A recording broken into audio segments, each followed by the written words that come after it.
I'm Kate Masters for the Frederick News Post, and this is Beyond the Ballot, a series of in-depth interviews with Frederick County's most recently elected officials. And I am here today with Delegate Carol Krimm, and in November you were re-elected as the representative for District 3A. Is that correct? That's correct. Okay. And just to start off, tell me a little bit about your district and what it covers. Well, it's mostly the city of Frederick, and then we have Spring Ridge to the east, and all the land and residences in between the city and Spring Ridge, and even a little bit beyond. And then on the other side of town, we take in all Clover Hill, all the original Clover Hill plus Clover Hill 2 and 3. Clover Ridge is over there. So all of those areas also are in my district. Okay. And just to start off, give me a little bit of background about yourself. First of all, are you from Frederick County originally? No, I grew up in Western Maryland, but I've been in Frederick County since 1980. Okay. So a very long time. Sure.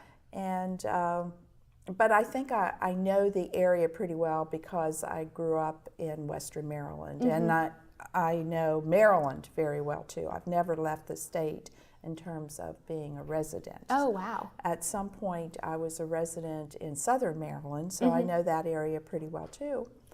And and what was the rest of your question? Well, first of all, where in Western Maryland did you grow up? Oh, Cumberland. In Cumberland, okay. Right. And actually, in the General Assembly, there's another delegate there who he and I went to the same high school. We didn't graduate the same year, but we went to the same high school. Oh, okay. So we talk about having our own little caucus because we don't think there's anybody in the General Assembly, any two legislators who have gone to the same high school. So that's pretty special. That is unique. Yeah. And what brought you down to Frederick County?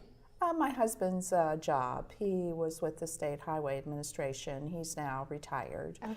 But he was stationed here, so we came here. Okay. And I know your first political experience, or what I believe is your first political experience, was as a Frederick City alderwoman. Yes. But before we get into that, I wanted to ask, what did you do before you entered politics? Well, for a number of years, I was staff to people in the General Assembly. My first job as staff was with Delegate Sue Hecht. Okay. So a lot of people remember her. And then after that, I was with Delegate Galen Claggett for several years. So all in all, I had about 12 years of experience working as staff in the General Assembly. So when it came time for me to pursue that elected office, I felt very comfortable in the setting, in the process, and even with a number of people in the General Assembly because you work that long. And he was, Delegate Claggett was a subcommittee chair on appropriations. Okay.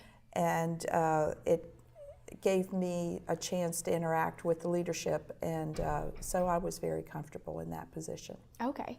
And growing up, did you always want to enter politics or sort of enter that field? Well, my undergraduate degree is in political science, so I must have had some kind of interest in going in that direction. And I've always been active, in PTA, and I think a lot of people start in PTA with their children, being active and advocating for their children's education. So, you just get to know people, and you hear about certain issues that affect them, and then you want to help in some way, and that was a path for me to try to do that. Okay. And where did you go to undergraduate? So I went to Frostburg. Okay.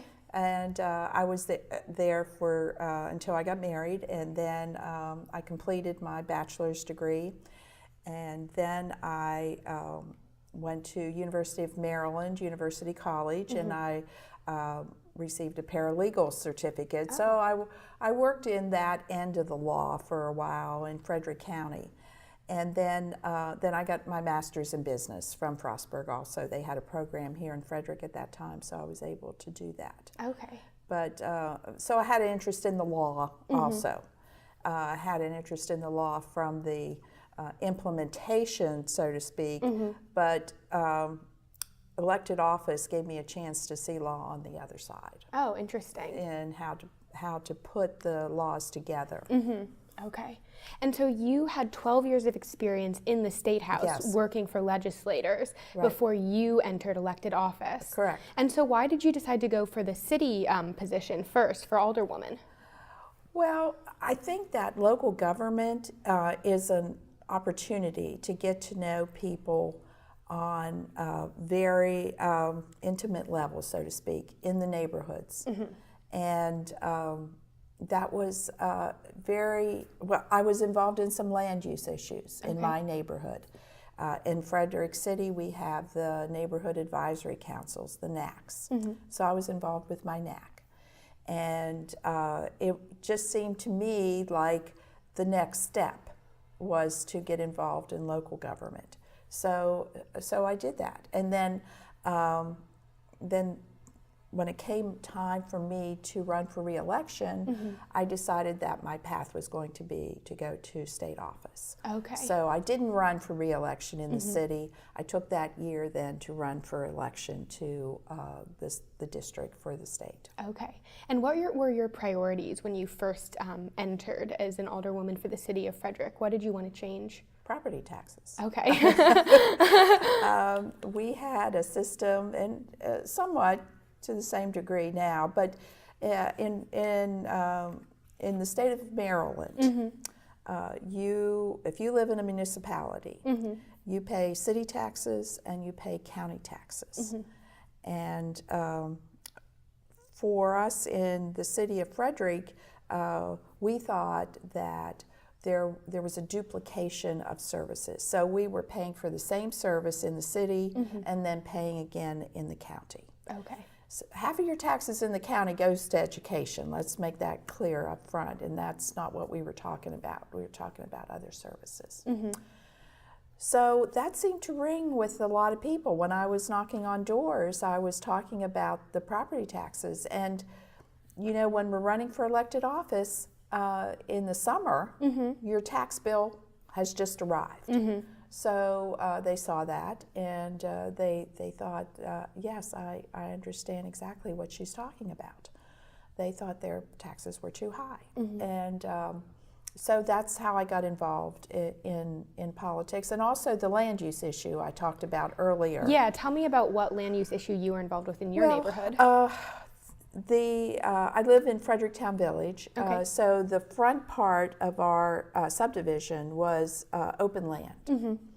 And one day I was out walking and I saw one of those public hearing signs that says, you know, there was going to be X amount of housing units being discussed to be put on that property. It's just like, gee, how did that get past me? I didn't know. So I went to the hearing, and it was like all the decisions had already been made, and our NAC was also very concerned.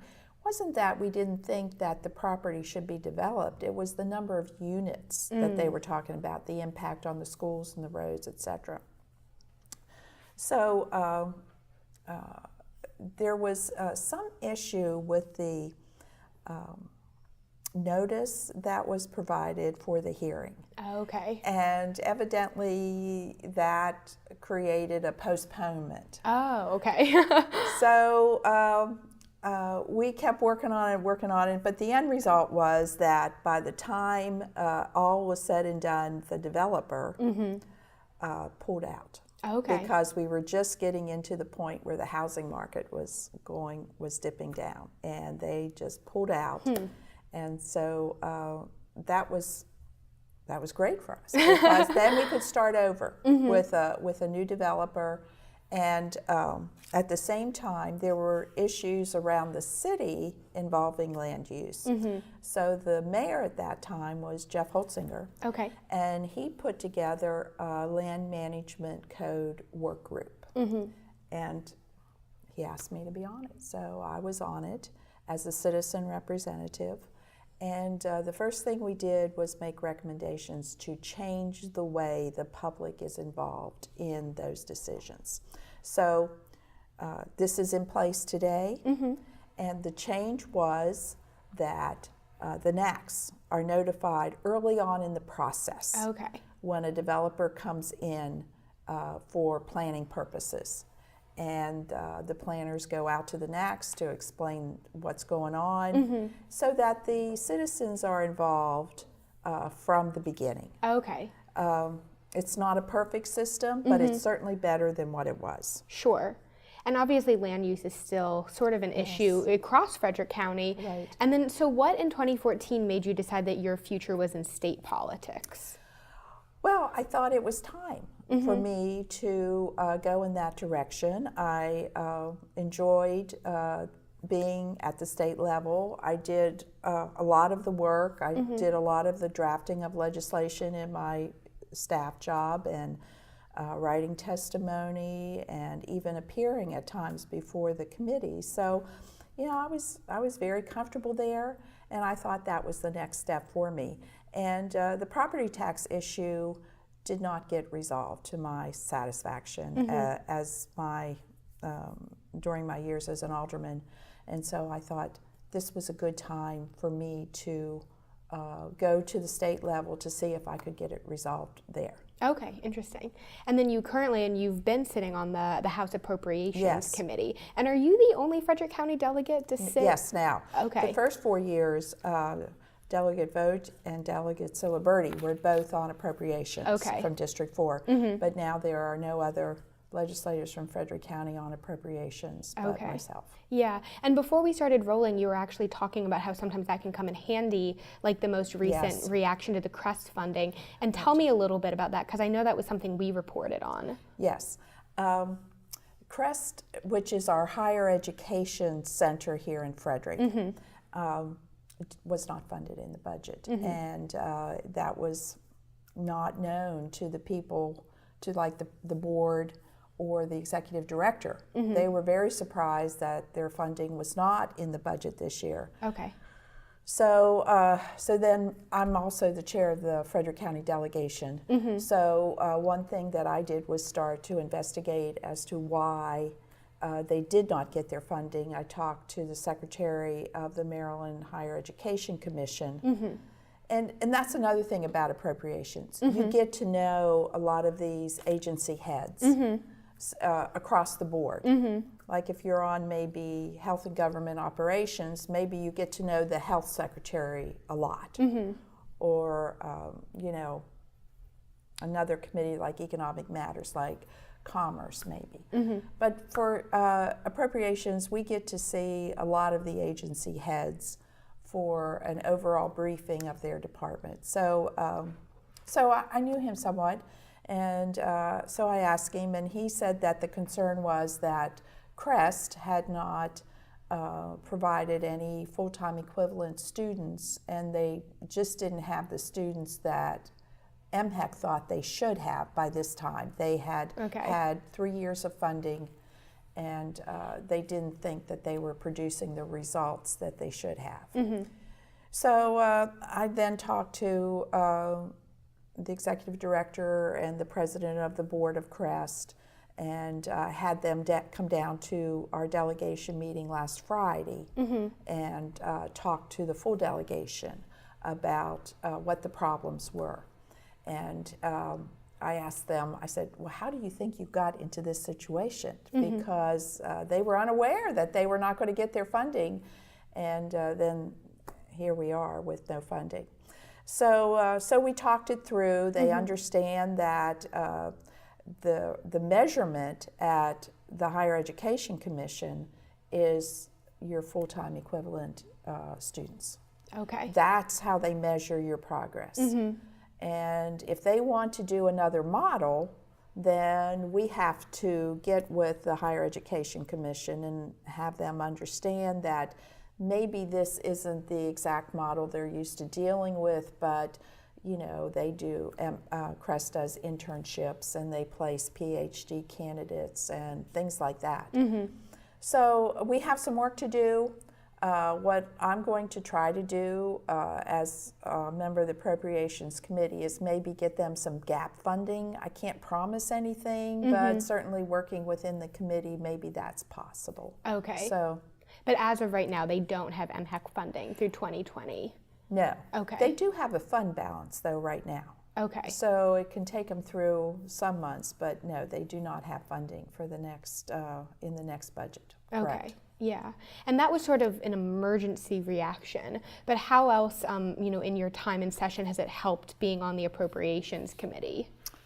Well, I'm on Transportation and the Environment Subcommittee. We do a lot of work in our subcommittees. There are 4 main subcommittees on appropriations, and one part of my subcommittee is agriculture. We do the agricultural budget. Okay. Of course, that's very important to Frederick County farmers. Right. And on Saturday, we were up in New Midway talking to the farmers, the Maryland Farm Bureau in Frederick County. And they are very interested in the cover crop money, the soil conservation districts, the progress with the Chesapeake Bay and getting that cleaned up. So there's a number of things. It's also transportation.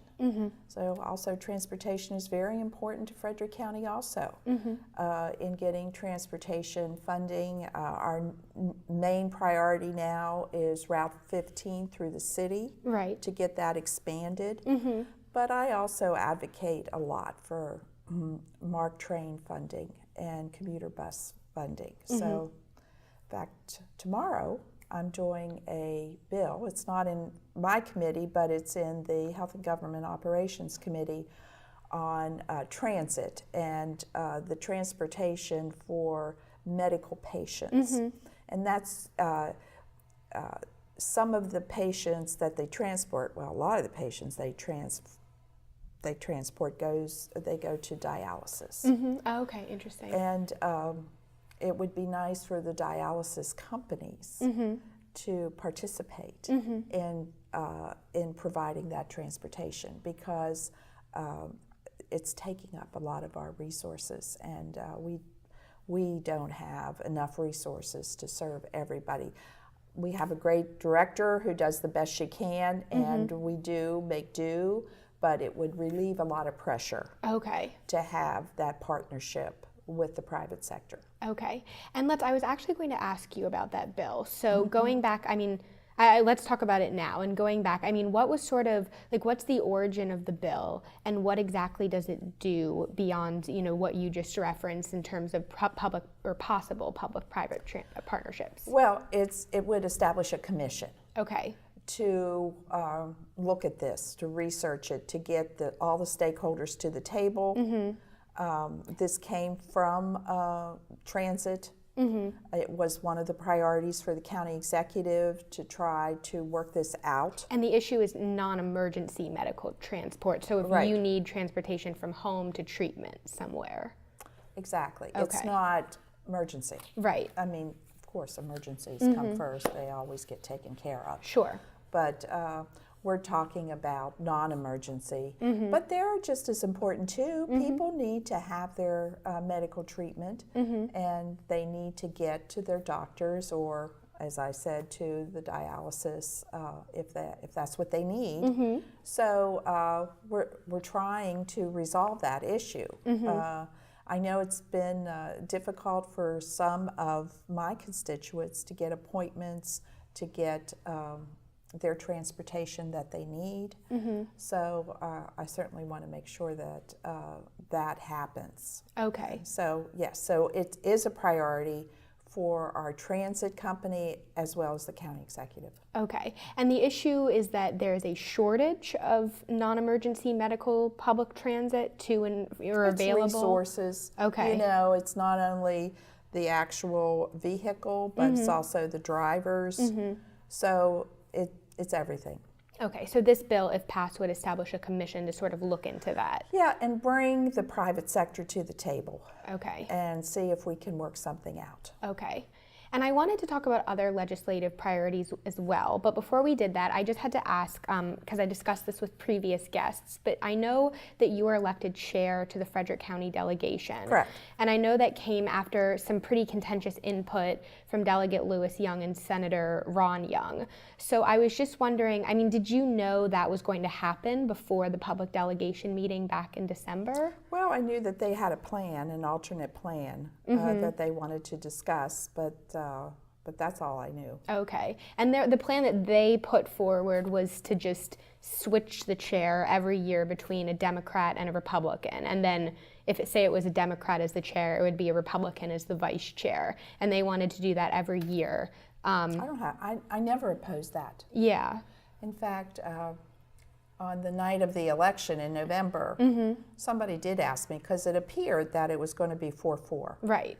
Somebody asked me, I said, well, I guess we'll just trade off every year. You know, one year we'll have a Democrat, one year we'll have a Republican. We'll just go back and forth. Okay, so you kind of suggested that plan too, at least initially. Sure. I was never opposed to that. Okay, and I know that another thing they said was that they had a problem with the transparency, or what they saw as the transparency, where they felt that the chair had been decided, I think the allegation was by Republicans on the committee before it went to vote in public. And did you feel like there was any credibility to that? Everybody was involved. I mean, everybody was called and asked for their input. But yes, everybody was called beforehand. But if you look at other boards, like the county council, the Board of Education, if you go back and look at those first meetings, you'll see that it was, everybody had agreed how this was going to move forward. So to me, it was as it has always been. Okay. And of course, the end result was that you were elected chair Correct. of the first split delegation in quite a while, at least 8 years, I think. Oh, it's been longer than that. The last time a Democrat was, is that what you're talking about? Yeah, was a Democrat? I was talking about 4 Republicans and 4 Democrats on the Frederick County delegation. Oh, it's been a long time. Yeah. So the last Democrat that was delegation chair was back in the 90s. Oh, wow. Okay. Yes. So this is very new. Yes. And I'm the first woman Democrat ever. Wow. And how does that feel? I mean, is that a positive experience for you? It's it's a lot of responsibility is what it comes down to. We do a lot of what we call liquor bills. Because of the way the state law is written, it would be nice if the local county council could do those, but it doesn't work that way in Maryland. Right. So we have to bring our liquor bills to the General Assembly for approval. So we have a lot. We have probably 8 to 10 bills that have come forward from the Liquor Board. And so next Monday, I'll be in Annapolis presenting all those bills to the Economic Matters Committee. Okay. And I'll have the Liquor Board director with me, and I think also president of the Liquor Board with me. Okay. And so far, how would you say that collaboration has gone on the Frederick County delegation? Every one of those liquor bills were voted unanimously. Okay. Yes, in their present form. Okay. To go forward. I think we've had a very good discussion. We just finished our discussion on the agritourism bill. And what we decided to do, there was opposition from local government on that bill. Oh, interesting. So what we decided to do was just have them put together a local work group and see if we could work out some of those issues.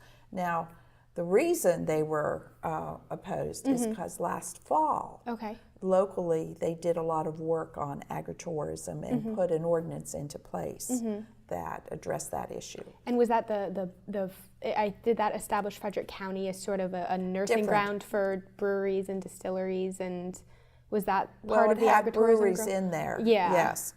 But there were some things that were not addressed, and there is a state law that is addressing those issues, and there are some counties that are participating in that state law. So we just want the locals to take another look at that. Okay. And to make sure that we are giving our businesses the opportunities that they enjoy in other counties around the state. Okay. And the deadline for submitting bills to the legislation to the General Assembly this year has passed. So I was wondering if, looking forward, there's any legislation this session that you're particularly prioritizing or particularly excited about. The bill that would establish a host home program for homeless youth. Okay. I worked with SHIP, which is the Student Homelessness Initiative Partnership, and I've been working with them for several months. And this is a bill that would allow the young person, the youth, to consent. Oh, interesting. Because right now in state law, they cannot consent. Their parents have to consent. But wonder if the parents are out of the picture. Okay. Or for whatever reason, there's been this split. I mean, you know, things like that happen. And, you know, we have to be sensitive to that. So what this bill would do would be allow them to consent, but also anybody that participates in the host home program. And what that means is that they would take in the youth. Okay, interesting. See, we have those kind of people in Frederick County, very caring and compassionate people. And they would take in a youth, but there is the issue of liability. So what we would do with this bill is to relieve them of that liability. Okay, if in the event that anything happened. Right. Okay. Exactly. Okay, and then that's interesting to me. So previously, if you were a homeless youth, so I assume that's anyone under 18. 16, I think. I have to look at the bill, but I think we're looking at youth that are 16. Okay, interesting. So 16. Your parents had to give Consent. Permission. Okay, Consent for services. Okay, interesting. And of course, you being in a host home program is a service. And then there would be other services that follow. So somebody that's placed in a host home program would have other services, that case management services, you know, as they say, to help them stay in school or be trained in a career. You know, just get them out of whatever situation they were in that caused them to be homeless. Okay, interesting. And I also wanted to ask you, so I was reading some of the bills that you've co-sponsored, and one of them was House Bill 786. And I believe that was related to gun legislation. And I'll admit that I didn't fully understand it when I read it, because I think that the preliminary language is that a person who is not a certain licensee can't complete the transfer of a rifle or shotgun in some circumstances. And I was wondering if you could just go into that more and explain to me what that means. Well, it's not my bill. Okay. I mean, I am opposed to guns when we're talking about people who don't get background checks. And I think that probably has something to do with it. Somebody transferring a gun and then there's no background check. Okay. So that would be why I would support something like that. But you know, guns in our communities is a big problem. And I do support Moms Demand Action, and I support the bills that they support.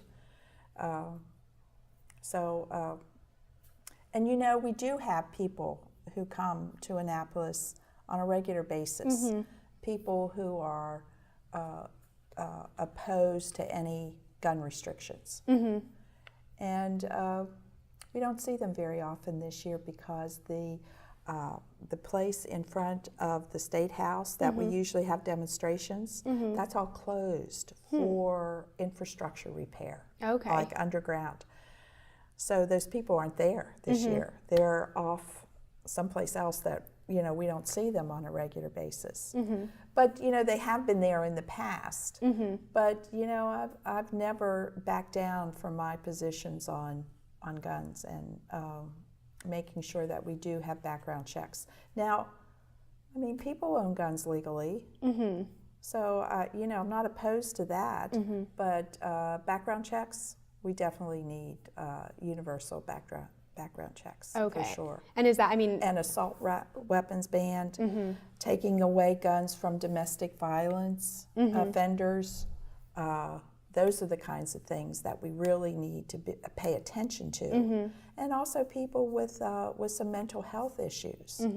You know, we have to be cognizant. We did pass the red flag bill last year, so somebody could come forward and ask that a gun be removed from a person, and I mean there's due process involved, so that if this person proves that they shouldn't have had the gun removed, then of course they get the gun back.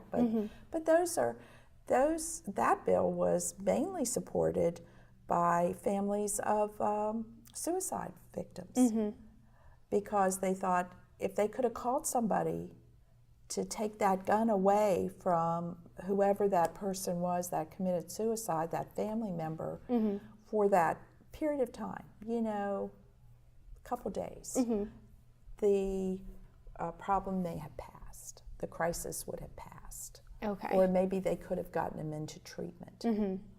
So, you know, you have all kinds of reasons why there are people in our society that shouldn't have guns. Yeah, and I asked about that specific bill this year because I know that you've been vocal about gun legislation in the past. So you're just a co-sponsor on that bill. I'm just a co-sponsor. But tell me about some of the legislation that you've submitted this year. Oh, okay. So we've already talked about two things. Right. And I also have a bill about having our pharmacy benefits manager review senior prescription drug medication for retirees. That was a big issue during the campaign. The fact that state retirees were going to have to transition to Medicare Part D, and they were no longer going to get the benefit. If they were over 65 and they were eligible for Medicare Part D, they were going to have to transition to that program. And that was going to adversely impact some of our retirees. So we do have a bill in. I'm not the sponsor, I am a co-sponsor of that bill that would restore the program for our retirees. But what we have to look at is the cost. There's the other part of that. So the reason that was put into place back in 2011, mind you, was because of the unfunded liability that we had for our prescription drug coverage for our retirees. So one thing that this bill would do would have our pharmacy benefits manager for our retirees look at all the medication that they're being prescribed and make sure that there are no bad interactions, and make sure that they're all doing what they should do for that particular person. I have seen different articles written on that topic. So. And would the bill help manage drug prices for those seniors who are? It would make sure that if they are being prescribed a certain medication, that it's not adversely impacting another medication. What we don't have in Maryland is we don't have enough geriatricians. And a geriatrician would probably be able to manage prescription drugs for an elderly person better than your regular doctors. So it's a safety bill. It's a safety bill, but it also could reduce prices because then you're not maybe having a lot of prescription drugs prescribed. And I also wanted to talk about some of Frederick County's priorities, because I know that a big one or a long-running one is transportation issues. And that's sort of addressed at least on 270 through Governor Hogan's plan to establish toll lanes on 270 and broaden it through a public-private partnership. And I was wondering what you thought of that plan. Well, there's no doubt we need more capacity on 270. We need more capacity through Route 15, on Route 15 through the city. So the first part of that project is and what they're working on right now is from the American Legion Bridge on 495 Okay. to 370 on 270. Okay. It doesn't come all the way to Frederick yet. Okay. So the pre-solicitation report was only done on that section. Okay. And from what I understand, the state highway is going to start at the American Legion Bridge in terms of making things better, congestion relief. So whenever they start then on this section, on the next section, which would be from 370 to the city of Frederick up 270, then, you know, we have to get more involved in the process. You know, we have to ask for more public hearings and comment, etc. Okay. Here. So you're sort of waiting to see. Well, I don't want that to get off track. You know, because if that gets postponed down there, then we get postponed up here. Okay. And this is, the congestion on 270, I say, is generational. It's gone from one generation to the next. Right. And we haven't seemed to be able to solve it. Okay. So we definitely need another lane. How that materializes, I don't know. Okay. But if it involves tolls, then we're going to have to be vocal about that and make sure we're not pricing people out. We'll always maintain the free lanes. The free lanes will always be there. So those lanes that are currently there will always be free, and the public will be able to use them free. Right. It would be any additional lanes that would be tolled. Okay. And because I know that some Democrats oppose it entirely because they would like to see more emphasis on public transportation. Oh, I always advocate for Mark Train. And I would really like to see that. When the Secretary of MDOT was here for our CTP hearing on the transportation priorities, he did promise me that he would send up a staff person to go down to the Point of Rocks station, because for years we've been asking for that expansion down there on the platform, so we could have more trains stop at Point of Rocks during the day. So he promised me that he would do that. Okay. So I would just love to see us have more Mark Train service. Anybody that's traveled in Europe, and I've told you before I did because my son was over there, knows how much better their public transportation is there in terms of buses, trains, in London, the underground. I mean, all of that is so connected and it's so easy to use. And there's not much distance between like the bus stop and where you have to go. There's always something close by. Yeah. So, I mean, within walking distance. We don't have that here in this country to a great degree. Also, with that toll lane, if that's the way it turns out, if that's what we get, a commuter bus would be able to use that. I mean, that's what we would advocate for. So they could go straight down to the Shady Grove Metro, the commuter bus, and skip all the traffic. So that's another positive thing about that. Okay. And I know you mentioned the Mark Train too, and that's another piece of legislation that you've co-sponsored. Is that correct? A commission that would at least, Yes, I did that, and you know, I told the person who was, when he came to get my signature, I said, you know what they're going to say. They're going to tell you that it's all CSX. If we had more cooperation from CSX, then we could get more track time for Mark Train. He said, yeah, but you know, it would be nice to, you know, have a public hearings and public meetings on this. And I said, you know, I'm with you. If you can get them to the table, that would be great. And that's a bill that would establish at least a plan for expanding Mark service. There is a plan in place right now, but I think we need to raise the conversation, level of conversation for Mark Twain. Okay. It does impact a lot of counties in Maryland. Right. I don't think people understand just how many places Mark Twain is. You know, up above Baltimore, goes into Prince George's County, Howard County. I mean, it's everywhere. So I think that there are a lot of legislators that are very would really like to see expansion of Mark Twain. Okay. And I know another big Frederick County issue is the Downtown Hotel and Conference Center, and that's sort of an appropriations issue as well, because I know that funding for that wasn't included on Governor Hogan's 2020 budget. And so I know that you've been a staunch supporter of that project, but where does it go from there? Well, we are still going to work through the process. That's my answers to questions about this project when we get into session. Okay. And so it's, you know, working with the budget committees in the House and the Senate.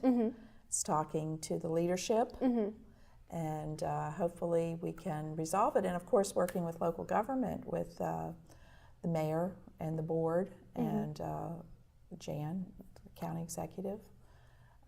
So yes. Okay, so you don't think, because other members of the delegation have said that they think the project is dead.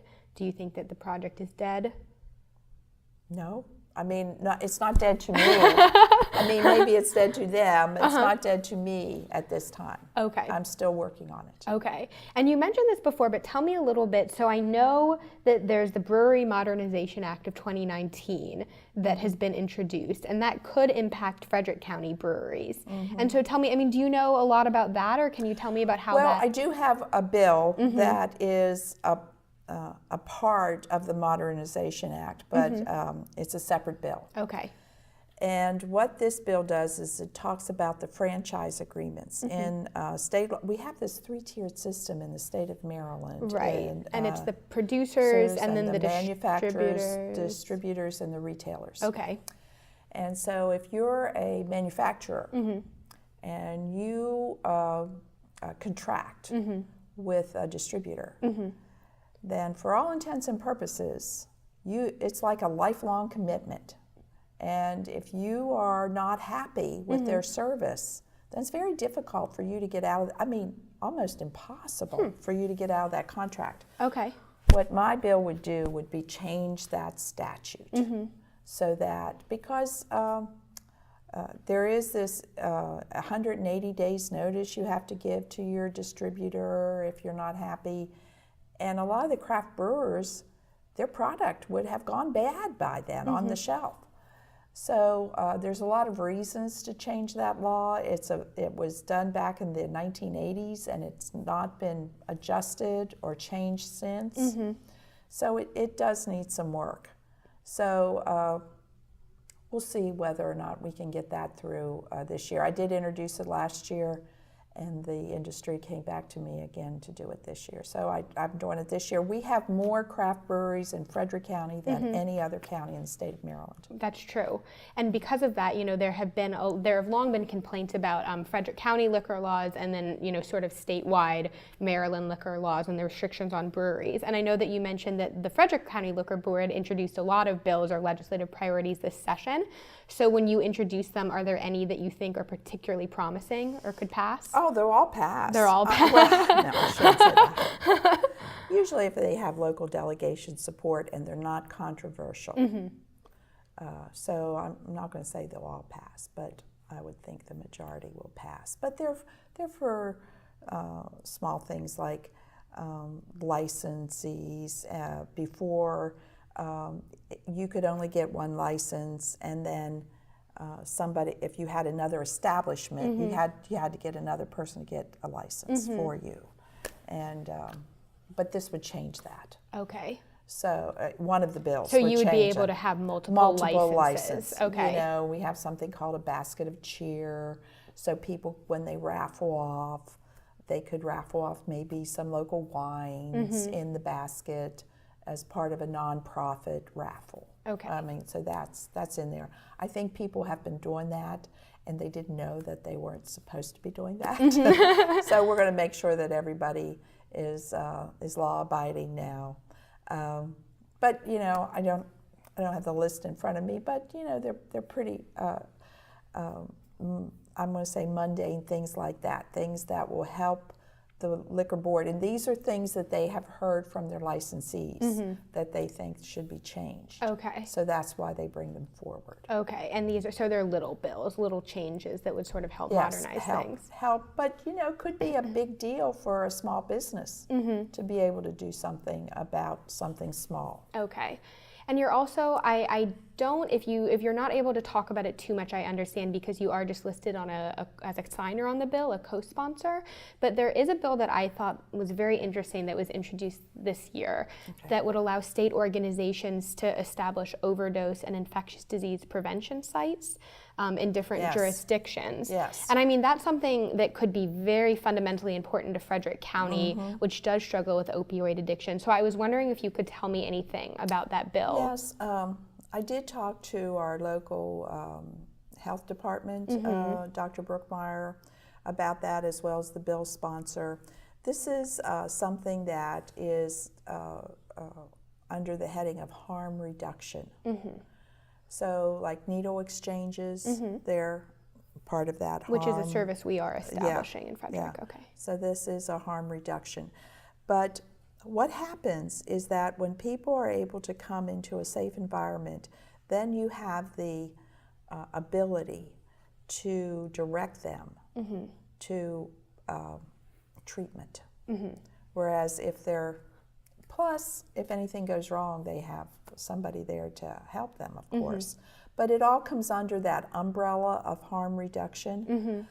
Initially, I was not supportive, but then the more research I did and the more people I talked to who are close to this topic, they said that yes, that is something that we should consider, because we are in a different environment now with this opioid crisis. Right. We have to try different things because we have to reduce the number of people dying and addicted. In fact, there was a chart I saw in my committee about the number of deaths in the counties throughout the state, and some counties have reduced the number of deaths. Frederick County has increased. Oh, okay. So we need to really be focused on this issue, and as legislators, it's one of those things that maybe we can change if we do something different. The traditional methods are not working. Yeah. And backing up a little bit just to explain, because this is, I mean, by today's standards, pretty non-traditional, because what it does is establish safe injection sites. So if you're a drug user, you can go and inject safely, and there's someone on site to monitor to make sure overdoses don't occur, and it's also a way to direct people towards help and services. That's the big part of this. And we have statistics that show when you have a chance to interact with drug users, they are more inclined to seek treatment. In fact, oh yes, by a high percentage. So sometimes you can get them directly from this site to a treatment center. Okay. You have to hit people at the right time. There are people who are in crisis and they're not ready, but you never know when that time is. So you have to be have a program in place that offers it, and and maybe the first time, no, second time, no, but third time, they may be ready. Okay. And then you can save a life. And you said that initially you were not a supporter. No. And so was there any one thing that made you change your mind? Well, I had a hard time with, okay, this is an illegal drug, but we're going to be establishing a legal place to do it. So that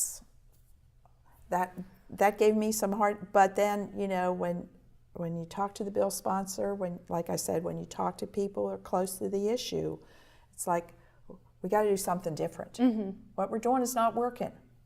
So then I did a little bit more research and started reading on, and that's what I mean about the harm reduction. That's what it's called when you go to do research. Okay, interesting. Well, Delegate Krimm, we've talked a lot about politics, but I wanted to give people the chance to get to know you a little bit more personally as well. So just to start off broadly, I was wondering if you could tell me about your family, just to start off. Oh, sure. Okay. So I've been married for 46 years, Okay. I think. You sort of lose track until you get to that 50 year. And we have 2 children, Okay. a daughter and a son. They both have 2 children, so Okay. I have 4 grandchildren. And one, my son, he was over in Europe for a while, but he's now back in the United States in Okay. New York City.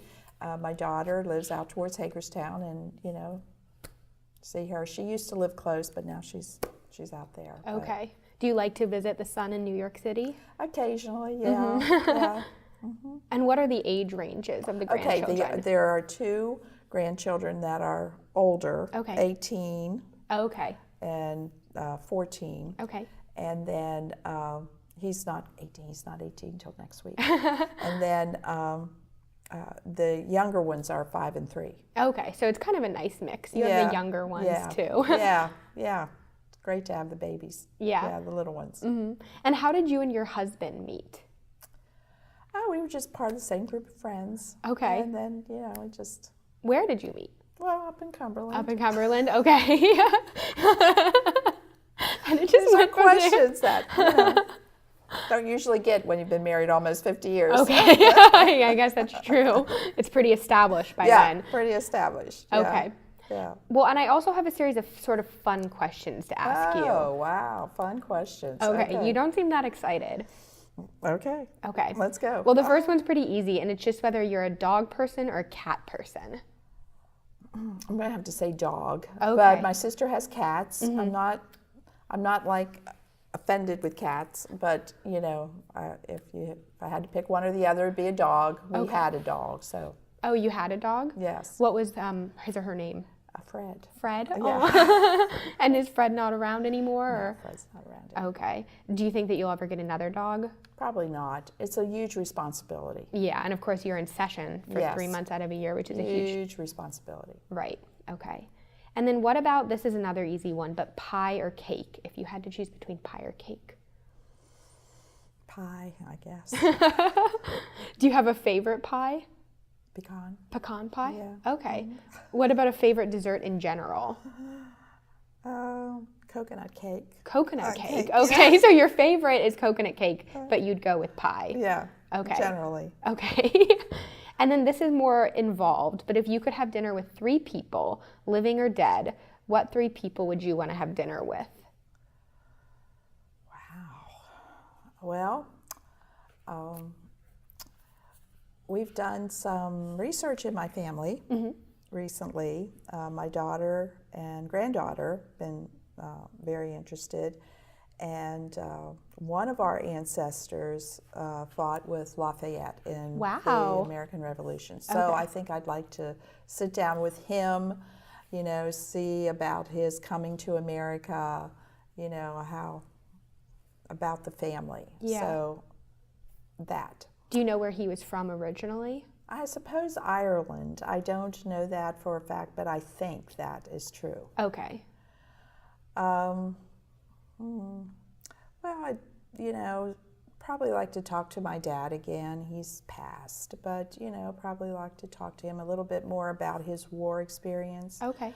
When I was in Europe visiting my son, we did go to Nijmegen, which is in the Netherlands, and that's where he did one of his parachute jumps. And that was very important to the Dutch people because that is where the Americans came in and beat the Germans back. Okay. And the Dutch people had been under their rule and were starving and, so, that was very important. So we went to Nijmegen and we went to a museum there Okay. about that battle. Okay. And so I just like to talk to him about that. Okay. A little bit in more detail, because I didn't do that. Although my son had talked to him a lot.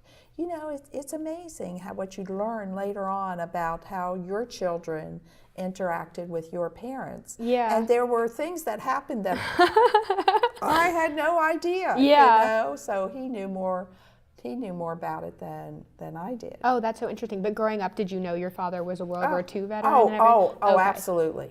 Absolutely. You know, he did talk about that, and, you know, we saw his medals and his uniform, etc. Okay. So, absolutely. Okay. The third person,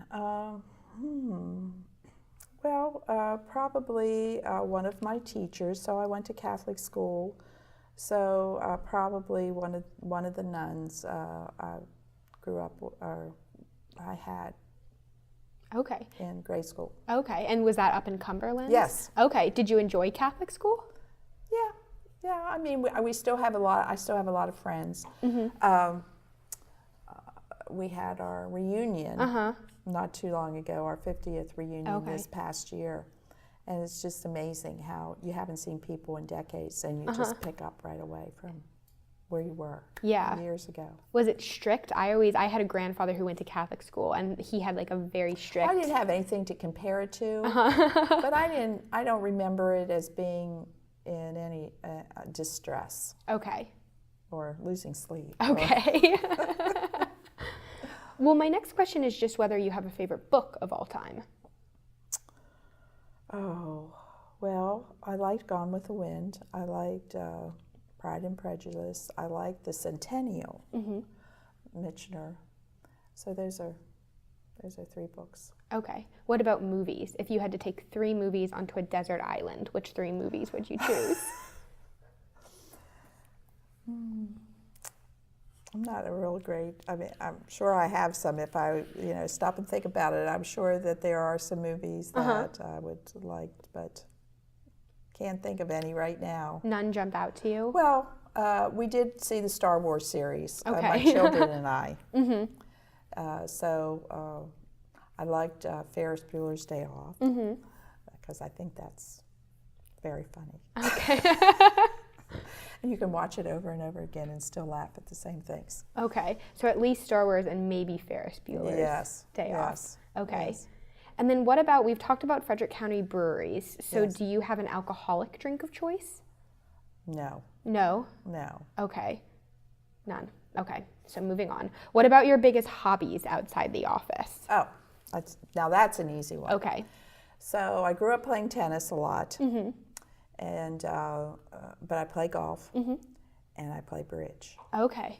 So, you have those people you hang out with, and you do have a very good time with your golf friends and your bridge friends. Yeah. I also feel like golf and bridge are they seem to me to be very constructive hobbies for a politician to have, because they're pretty social. Yeah. Well, I've never played bridge with any politicians. Okay. Golf maybe, but not bridge. Okay, not bridge. No. Okay. And then what about if you had to pick 2 facts that your constituents don't know about you, but you think they should know? What 2 facts about yourself would you pick? 2 facts. You should have gave me this ahead of time. I can answer the bill questions a lot better than I can answer these questions. Because right now we're just so focused on everything going on in Annapolis, you don't have time to think about this. Yeah, so, you have to. So 2 facts about me. About you.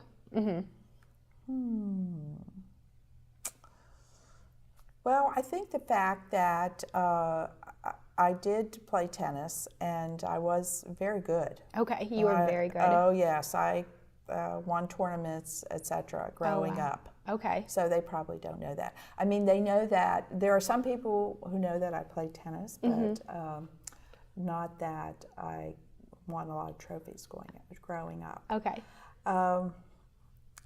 And I bet a lot of people don't know that I play bridge. Okay. And I really enjoy it, and look forward to the time when I can play bridge more. Okay. So you're going back to tennis and bridge. Is bridge competitive when you play it? Like, do you bet? Sometimes. Okay. Oh, yes. Okay. What do you bet? $1. $1. Okay, so there is some financial gain. In Yeah. A little bit. Yeah. Okay. Well, I think the last question I have for you is whether there's anything on your bucket list that you haven't done yet, but you really want to cross off. Well, I think traveling. As soon as I'm no longer doing this, I think we'll travel more. Probably do an Alaskan cruise. Okay. I'd like to do that. So that's it. Okay. Are there any other places that you'd really like to visit other than Alaska? Probably Hawaii, maybe more Europe, Italy. So yes. Okay, perfect. Well, Delegate Krimm, thank you so much for coming in and speaking with me this morning. I appreciate it. Thank you. Great. Enjoyed it. Good.